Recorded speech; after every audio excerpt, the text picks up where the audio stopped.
Hey up guys, S-Man back at it again with a brand new Horizons review. Now, this episode was really good, so let's just get right into it because it's time for our Terastal debut of Liko, Roy, and Dot. So you guys make sure you like this video and subscribe for more content like this in the future because we have just kicked off the Paldea school arc. Alright, this episode begins off with a little recap from Liko, obviously, about the previous events with Rayquaza, gathering the heroes, and meeting people like Nemona, Brassius, and all of them. Then we see her wake up for her first day at Orange Academy, and we actually see a cute little scene of Florigato, which I just realized when I was editing last video. I kept calling it Diascarada. I'm gonna try not to make that mistake again. We have Florigato and Hatena sleeping in bed with her, while Terrapagos has its own little pillow. But yeah, they all set off. Liko puts Terrapagos in a cute little bag, and we see Liko is back at home with her parents. And we actually get to see the reuniting of Liko and her family. We see Liko be a little awkward about how hard her dad hugs her, but out of love, she remains quiet and just embraces the affection. We also see Liko and her mother reunite for the first time. I don't know how I feel about this scene. I like it at all, but like, we went out of our way to make sure these two characters haven't interacted yet, just for this to be how they reintroduce them. Where it's like, oh, I finally get to meet you, Florigato, and it's nice seeing you, honey. But yeah, Liko and her mother set off, and we actually see Liko and her mother split up. So does her mother not work for the Orange Academy? Because I thought her mother was gonna work for Orange Academy and just be the Terastal teacher, and that was how they were going to explain, oh, we never saw Liko's mother in the games. It's because she's their Terastal teacher, and you never had to take the Terastal course in the game because Nemona just gave it to you. But yeah, we see Liko arrive at Mezagoza and run into Dot and Roy. And I just gotta say, for the first, like, actually, no, this entire episode, Dot was just a mood, and I love it. Every time somebody suggests doing something, Dot's like, do I have to? What did I get myself into? Why did I agree to this? I think that's so funny. Like, yeah, Dot's whole thing is she wants to get stronger with her friends and be more active. Yet, she is upset the entire time and regrets doing it. I love that. That was so funny. But yeah, we get a nice little scene of Liko, Roy, Dot taking a picture in front of the school, and they head in. That's when we get the new OP, which I'm going to talk about it now. The new OP is incredible. I love just the vibe of the song. I saw people saying it was a mix of like High School Musical and just like K-pop, and I love it. And I love some like all the little scenes of like each character in their school uniforms, and the Explorer scene, them terrestrializing, the scene of all the students. I hope that like in the opening when we see Nemona, Anne, and Penny being major players, I hope they remain major players. We know soon we're gonna get a Nemona episode, and we saw Penny in a cameo in this episode, which we see most of actually all the gym leaders here, and even in the opening, and I want to explain why we're gonna see all of them soon. And we also see all the Elite Fours cameo, Penny, and just a bunch of the teachers. But yeah, after this OP was incredible, and I just want to say the ending, the visuals for the ending, I like the OP's visuals. Like, I think they're really good. Not as last OP's opening, but last OP visual-wise was incredible. Just the style. This one has more of just stuff like hype you up. Like, you're gonna see all the gym leaders, Liko, Roy, Dot, battle with Terastalization. You're gonna see Nemona and friends. But yeah. But the ending, that song is so good. The Let Me Battle song, that song's incredible. Ugh. I like that song way more than the We Are Challengers or whatever the song's called. But yeah, then we get a new title card with Florigato being updated in it and them no longer on the Brave Asagi ship because it was destroyed, obviously. But yeah, we see them meeting with Gita and Clavel because it's actually revealed that the Terastal course is something that trainers from around the world can take part in temporarily and not have to be full-time students at the school. And that's interesting. So, based on this canon-wise, any trainer from anywhere around the world at any time could only take the Terastal course, and I like that. Now, we could have seen Ash do this. Yay. But no, I actually love that the cast is doing this. And then Gita just explained, and Clavel explained a bit what the terrestrial course is about. They're going to learn about the secrets of terrestrialization, which some scientists don't even know about yet. And I was hoping we got to see a cameo from Toro Asada, because they're probably the lead researchers of terrestrialization, since they invented the Terra Orbs. And at this moment, there is no sign of Arvin too. That's the craziest thing. Like, we see Penny in the episode as a cameo, and we get hinted that Penny might have an upcoming role, especially like some relationship with Dot, because they're seen together in the opening. But yeah, that's interesting that Arvin is the one character we haven't seen yet, because I was really hoping we get to see Roy and Arvin like tag along each other, and Roy even like nonchalantly help Arvin. But yeah, after this, we see my queen, Nemona, return. And she actually has Palmont now after evolving, similar to Miko's Sprigatito. Nemona guides them around the school. Oh, quick thing, I forgot to mention. Gita also explains that a part of the terrestrial course is each of them will have to fight gym leaders to train their terrestrial energy and grow stronger. And we also get this scene of Clavel saying, "What are your guys' goals?" And I actually like that, because in the games, we know Clavel wants his students to exceed at their goals, and that's like the whole point of the treasure hunt. It is to find your own treasure. And here, him asking the group that is basically him asking, or what is your guys' treasures? Which Roy's is to grow stronger and battle a strong Pokemon like Rayquaza. Rico's is to grow stronger with Florigato, so she can like visit ancient place, aka which is Lukua, or whatever they call it.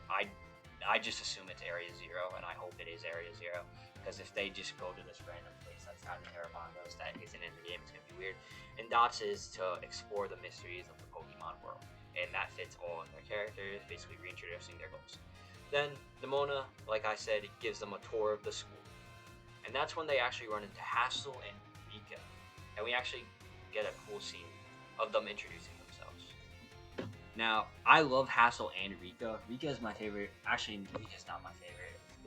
Where he is, but Rika's my second favorite, and Hassel is my third favorite.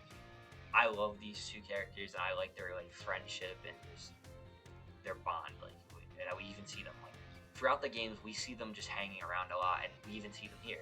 Rika is not even a teacher at the school when it's just hanging around Hassel, and is mainly here for, I don't know why. I think it's because Gita's here, and they just have all the Elite Four here for the terrestrial students. Because this is a lot different from the games, because the gym leaders and Elite Four seem more tied into the school compared to the games, where we only learn Gita is the chairwoman at the Pokemon school near the end of the game.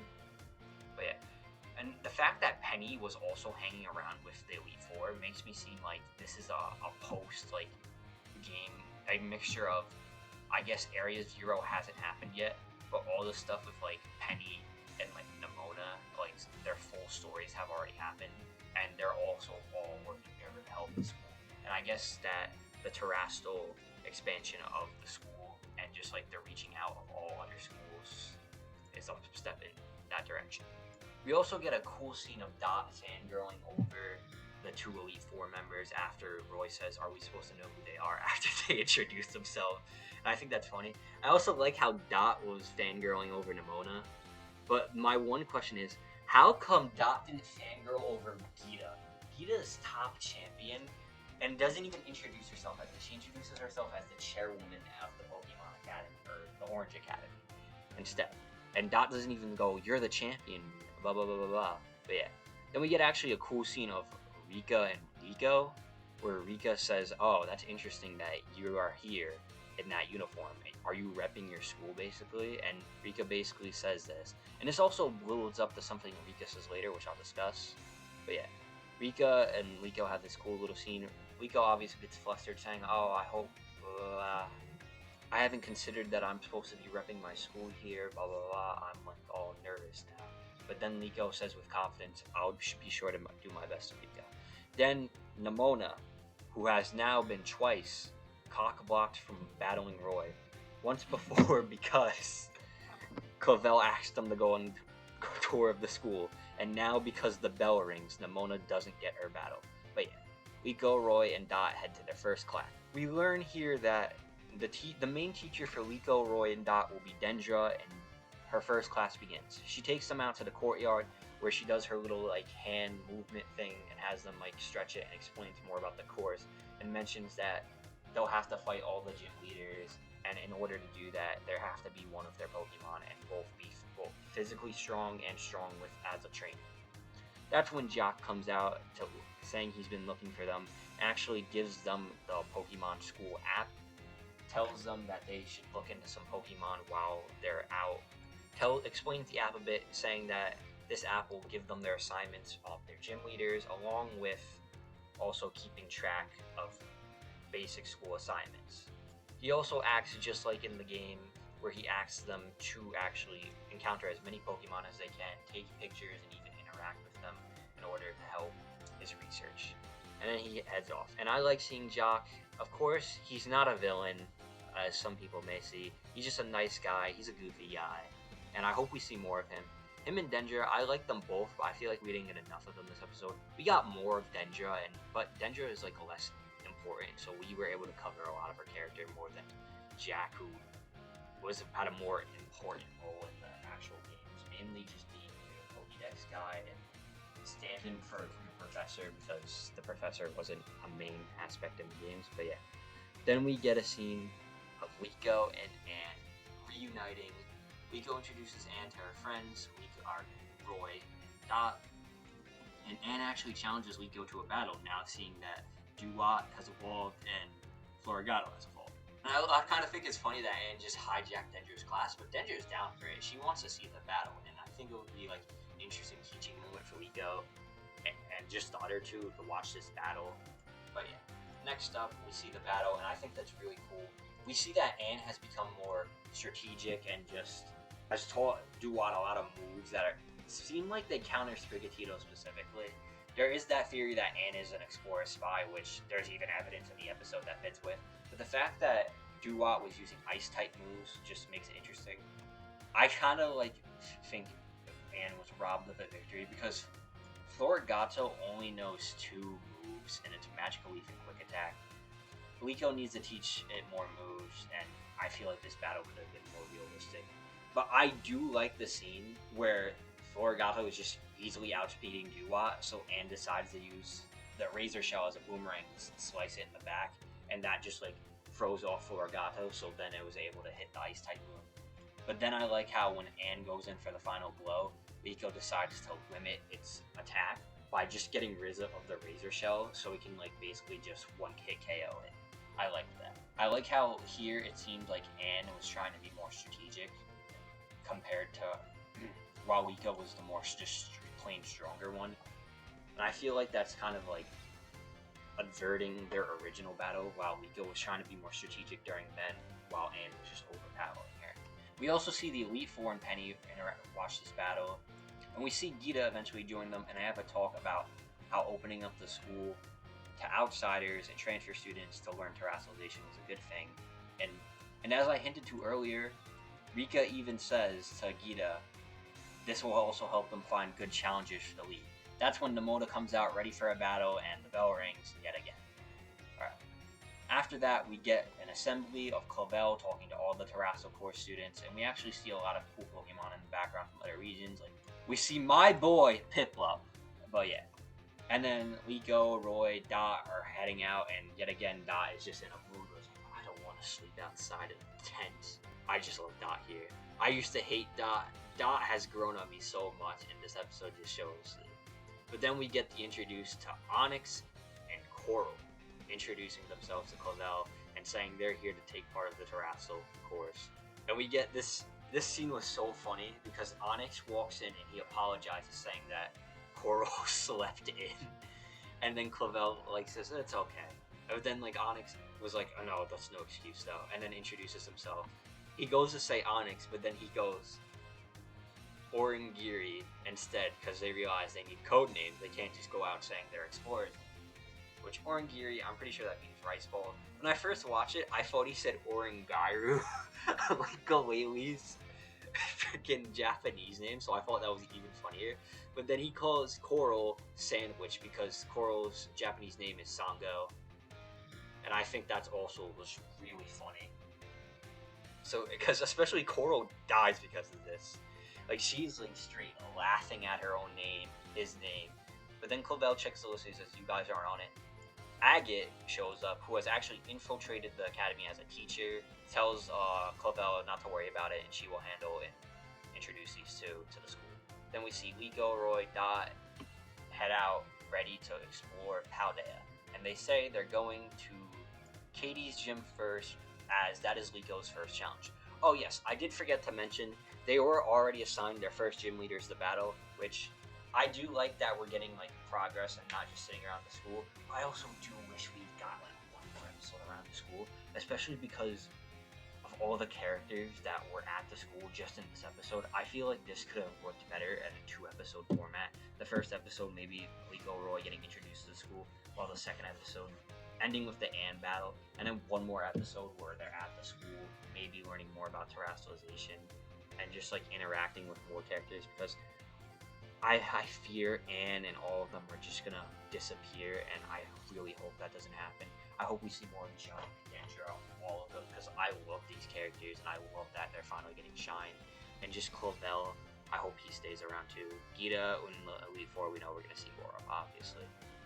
But yeah, they head to Katie's town, and that's when we get a scene of Freed and Orla talking about Liko and Roy and Dot's now progression. We also see where the other Volt tacklers are. We see Molly and Ludlow in some place with all the ship Pokemon taking care of them, while we see we see Murdoch getting a job with some girl.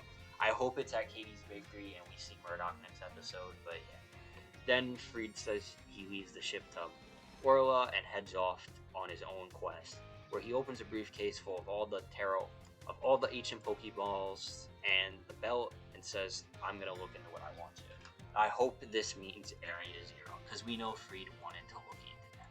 But yeah, overall, I like this episode. It was very good, and it's just a very like tone shift, shifting it to more of a Paldea series. And I do like how Horizon was going before, but I was hoping we don't get these aspects of Paldea shifted, and we shafted, and we didn't. We get everything we wanted, and we also even get really good scenes of Liko and Dot and a little bit of Roy. Roy didn't get much shine this episode. He's just there, like always. But yeah, this was a great introduction to the Terrastal debut arc, and even builds up their